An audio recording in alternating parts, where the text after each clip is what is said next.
श्री स्वामी समर्थ. जय जय स्वामी समर्थ. तुम्हा सर्वांचं आपल्या चॅनलमध्ये पुन्हा एकदा मनापासून स्वागत आहे.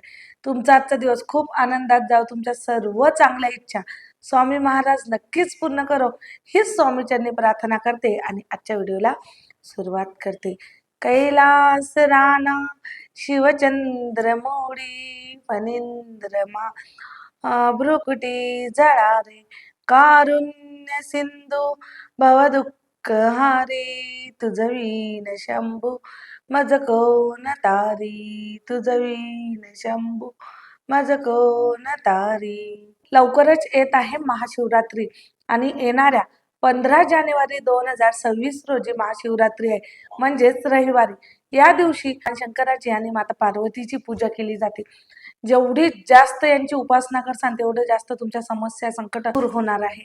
या दिवशी आपण आपल्या घरातीलच काही वस्तू असतात त्या वस्तू भगवान शंकरांना अर्पण करायच्या आहे. बघा, आपण सर्व सांसारिक माणसं आहोत आणि प्रत्येकाच्या जीवनामध्ये काही ना काही प्रॉब्लेम नेहमी असतच असतात. तर या प्रॉब्लेम पासून सुटका मिळावी, या समस्यापासून सुटका मिळावी यासाठी आपल्याला भगवान शंकरांना काही आपल्या घरातल्याच वस्तू आहे त्या अर्पण करायच्या आहे. आणि तसं तर जर पाहिलं ना तर तुम्ही दर सोमवारी किंवा मग दर प्रदोषला ह्या वस्तू अर्पण करू शकता. तसं प्रत्येक महिन्यामध्ये शिवरात्री येत असते, पण महाशिवरात्री ही वर्षातून एक वेळाच येत असते. तर या दिवशी तुम्हाला भगवान शंकरांना काही ज्या वस्तू आहे ना त्या अर्पण करायच्या आहे. मग तुमच्या आयुष्यामध्ये कुठलीही समस्या असो ती राहणार नाही. जसं पैशा संबंधित असो, म्हणजे पैसा येत नाही, पैसा राहत नाही, कर्ज खूप आहे, कर्जबाजारीपणा असो, शिक्षणासंबंधित असो, नोकरी संबंधित असो, तुमच्या प्रत्येक प्रश्नाचं उत्तर नक्कीच मिळणार आहे आणि नक्कीच तुम्हाला यामधून एक चांगला आणि योग्य तो मार्ग मिळणार आहे. बघा, आपण सेवा उपासना करतो. आज तुम्ही सेवा केली लगेच उद्या फळ मिळणार असं तर नाही होणार, कारण की कुठल्याही गोष्टीचा काळ एक वेळ असतो.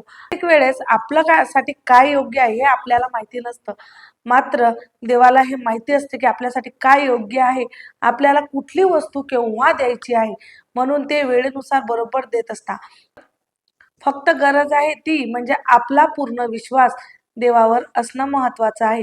कारण कसं असतं, तुम्ही सेवा करता, मी तुम्हाला काही वस्तू सांगणार आहे, तुम्ही अर्पण सुद्धा करसाल, पण सर्व करसाल आणि जर त्यामध्ये भरोसाच ठेवला नाही तर ते तसंच होईल ना. मग मनात नाही भाव आणि देवा मला पाव. तर असं न करता पूर्ण विश्वासाने तुम्हाला या सेवा करायच्या. सर्वात अगोदर तुम्हाला महाशिवरात्रीच्या दिवशी 1 लोटा जल भगवान शंकरांच्या पिंडीवर टाकायचं आहे. 1 लोटा भरून पाणी घ्यायचं, भगवान शंकरांच्या पिंडीवर टाकायचं आहे. याने मनाला शांती लाभते आणि जर काही संकट असतील ना तर नक्कीच दूर होतात. जर तुम्ही हे डेली कंटिन्यू केलं ना तर तुमच्या आयुष्यामध्ये नक्कीच कुठं ना कुठं सर्व चांगलं होत आहे. बघा, आपल्याला जन्म द्यायचं काम ब्रह्मदेव करत असतात, पालनपोषण करायचं काम हे भगवान विष्णू करत असतात आणि मोक्ष देण्याचं काम हे भगवान शंकर करत असतात. जेवढं तुम्हाला आता समस्या आहे ना त्याच्यापेक्षा कितीतरी जास्त पटीने आपल्याला मरणानंतर त्रास असतो, मोक्ष मिळण्यासाठी त्रास असतो.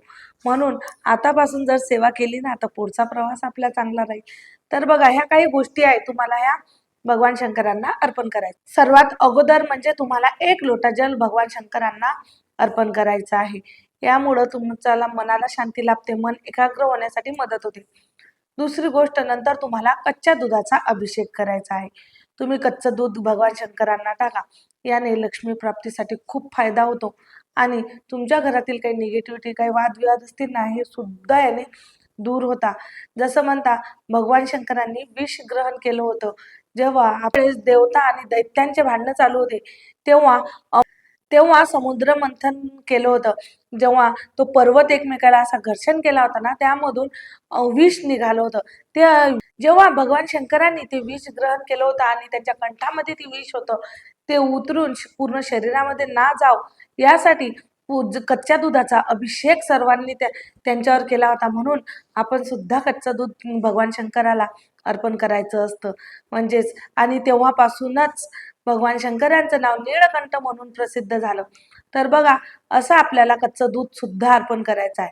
आता यामध्ये जर तुम्हाला संतान प्राप्तीसाठी पाहिजे असेल ना त्यासाठी सुद्धा कच्च्या दुधाचा अभिषेक करावा लागतो.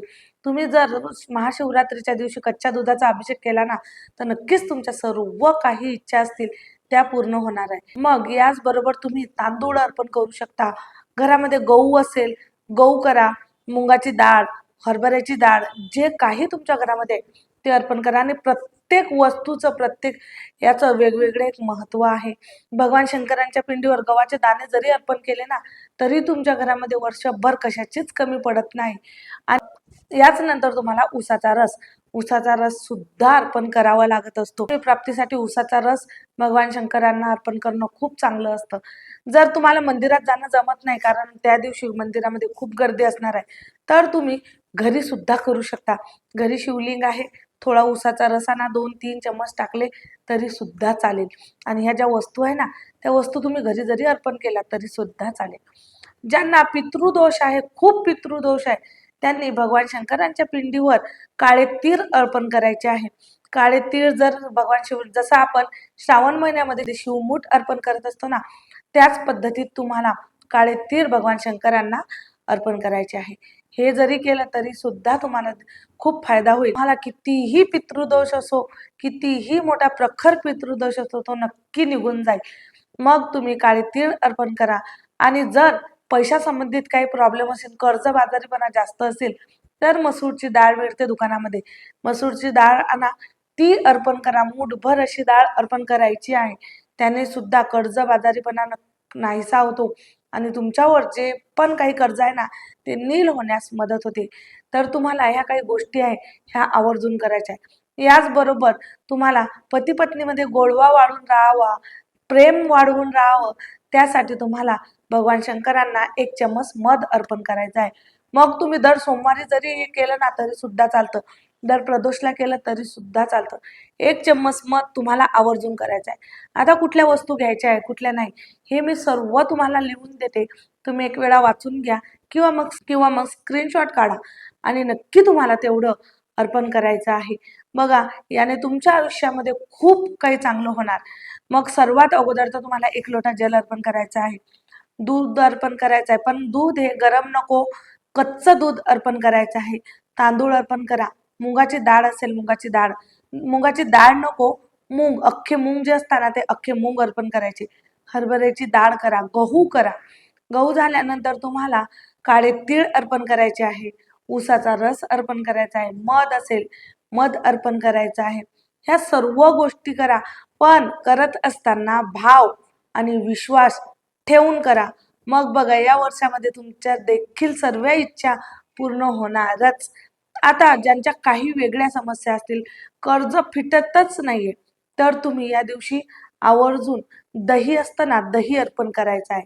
पण दही हे तांब्याच्या भांड्यामध्ये किंवा मग आपला जो पितळीचा भांड असेल किंवा तांब्याचा जो लोटा आहे, त्यामध्ये दही ठेवून अर्पण करायचं नाही. दही आणि पितळीच्या याच्यामध्ये किंवा तांब्याच्या भांड्यामध्ये ठेवलं ना, त्याचं विष तयार होत असतं आणि अर्थातच आपल्याला विष अर्पण करायचं नाहीये. म्हणून दूध आणि दही हे जर अर्पण करायचं आहे ना, तर तुम्ही एक स्टीलचं भांडं घ्या, स्टीलच्या भांड्यामध्ये टाका आणि तुम्हाला अर्पण करायचं आहे. आणि 108 वेळा ओम नमः शिवाय किंवा नमः शिवाय किंवा श्री शिवाय नमस्तुभ्यम या मंत्राचा 108 वेळा जप करायचा आहे. अशा भरपूर काही माहिती आहे. तुमच्यासोबत मी सर्व माहिती शेअर करणार आहे, पण आजच्या पुरतं एवढंच. झालेली सेवा स्वामी महाराजांच्या रुजू करते आणि इथेच थांबते. व्हिडिओ आवडला असेल तर व्हिडिओला लाईक करा, शेअर करा आणि आपल्या चॅनलला सबस्क्राईब करायला विसरू नका. परत भेटू अशाच नवीन माहितीसोबत, नवीन व्हिडिओ सोबत. तोपर्यंत श्री स्वामी समर्थ. जय जय स्वामी समर्थ.